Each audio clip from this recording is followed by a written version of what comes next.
os causos do meu avô, ou quando o povo de Mossoró botou Lampião para correr. Ele estranhou o frio da noite, porque não fazia frio ali em plena boca do sertão. Não fazia frio. Nunca fez. Ali algumas pessoas não sabiam nem o que era um casaco. Mas a falta de vontade de sair da cama e o corpo quente apontavam para uma febre a consumir o frágil corpo do garoto, o que justificava o frio. Ao acordar sozinho naquele quarto, o garoto começou a se perguntar por onde andava seu pai, seus 11 irmãos e tios. Por onde andava aquela zoeira permanente que tomava conta da casa todos os dias ao amanhecer? Parecia que algo de muito ruim tinha acontecido ou estava por acontecer. A febre ainda não havia passado, mas o menino, rapidamente, levantou-se da cama e resolveu seguir as pistas deixadas pela família, aparentemente abduzida pelo amanhecer do dia. Do lado de fora da casa, no meio da rua, o que viu foi uma cidade fantasma. Por um instante, pensou que se não estaria morto. Um beliscão no próprio braço o destituiu do temor. E ele seguiu andando em direção ao centro. Bem ao longe, uma cortina de fumaça o cegou temporariamente. Depois de uma boa esfregada nos olhos, o menino deu de cara com homens e mulheres mais assustados do que ele. E do outro lado da rua, meio maltrapilhos, mas armados até os dentes, perfilavam-se os homens mais temidos do sertão. O menino não teve dúvidas e continuou avançando. Em algum momento teve a impressão de olhar no fundo dos olhos de um deles. Talvez o mais bonzinho, talvez o próprio coisa ruim. Nunca iria saber. Mas não teve medo e seguiu sua jornada tentando encontrar o pai e os irmãos mais velhos. Nunca tinha estado sozinho na vida e aquilo sim era assustador.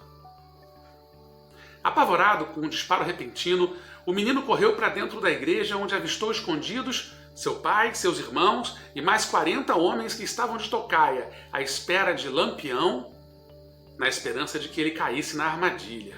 É sabido que Lampião só saqueava uma cidade, depois sabe-se lá de quantos Pai Nosso, quantas Ave Marias e quantos creem em Deus Pai.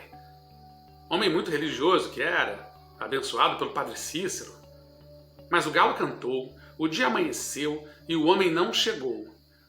Não entrava pela igreja e os homens lá dentro já não aguentavam mais esperar.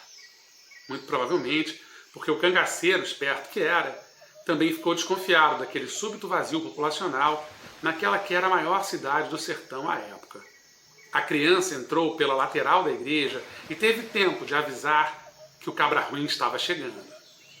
Voltando algumas horas no tempo, os 52 homens de Mossoró, como ficariam conhecidos no futuro, haviam decidido se esconder dentro da igreja da matriz para pegar Virgulino e seu bando de surpresa.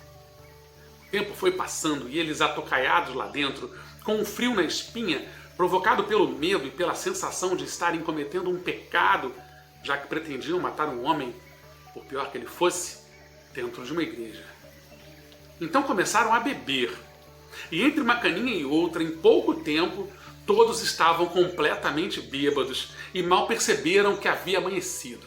O pânico se instaurou quando ouviram uma patacoada de cavalos a estacionar bem na frente da igreja, e entre relinchos e gritos, que mais pareciam vindos de uma tribo Sioux em um western americano, de quando as TVs ainda eram em preto e branco, do que de um bando de cangaceiros. Eis que chega a hora do confronto. A porta da igreja se abre lentamente. E entre a escuridão de dentro e a luminosidade agreste vinda de fora, só se via a silhueta de um homem alto, soturno, com uma imensa sombra assustadora, capaz de intimidar de longe qualquer ser humano vivo. Ao entrar na igreja, o homem avançou firme até o meio do corredor e lá dentro, já se sentindo seguro, ameaçou tirar o chapéu em respeito a nosso Senhor Jesus Cristo. E foi surpreendido com uma saraivada de balas. As balas, surpreendentemente, não o atingiam. E pelos relatos, o homem ainda teve tempo de se ajoelhar, fazer o sinal da cruz e observar todos aqueles homens atirando nele. A impressão era de que seus olhos passaram em revista, um a um. Tudo isso antes de bater em retirada da igreja e levar seu bando para fora da cidade. Mas naquele dia, o milagre mesmo foi o homem não ter levado um tiro sequer. A passagem de Lampião por Mossoró, em 1926, provocou uma nuvem de boatos, relatos e histórias que cruzaram as tênues fronteiras entre a ficção e a realidade. Mas pelo menos naquele dia, Mossoró se livrou de ser invadida pelo bando mais temido do sertão. E para piorar as coisas para o bando, caiu ali na cidade Jararaca, o braço direito de Lampião e seu mais fiel escudeiro. Aquele que muito provavelmente era um tremendo de um psicopata, como os cordéis tornariam famosas as histórias do louco do sertão que botava menino em ponta de faca. A cadeia foi sua última morada. Ele ficou preso na própria cela em que morreu. E seu corpo foi enterrado dentro da cela para que sua alma também nunca saísse da cidade. O tempo passou, Mossoró deixou de ser capital do Rio Grande do Norte, ganhou fama de ter sido a única capital nordestina a sofrer uma invasão do bando de Lampião e também ganhou fama de ser terra de homens valentes, que não deixaram Virgulino Ferreira e seu bando se aventurarem por lá. Fora um tio meu que fugiu para Tibau vestido de mulher. As marcas das balas e da tocaia a Lampião estão lá até hoje, permanecem preservadas nas paredes da igreja para dar a dimensão épica e histórica do acontecimento. E o menino que naquele dia, pela primeira vez na vida, se viu sozinho, percebeu entre tantas outras coisas que seu futuro não estava ali, passando as manhãs na escola e as tardes a observar o trabalho dos irmãos no abatedouro, olhando os bois serem abatidos sem perceberem para a carne ficar mais macia.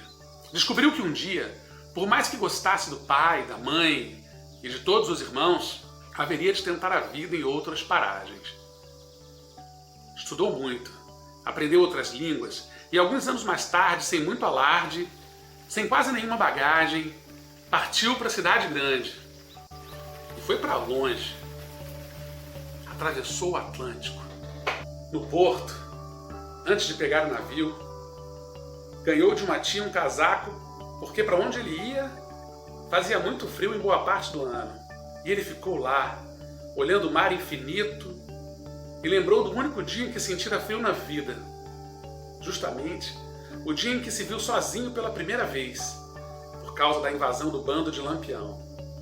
Lembrou também que o alerta que dera para os homens o fez ver no rosto do pai um sorriso de segurança e de confiança que ele nunca mais o viu tirar do rosto e que o acompanhou para o resto da vida.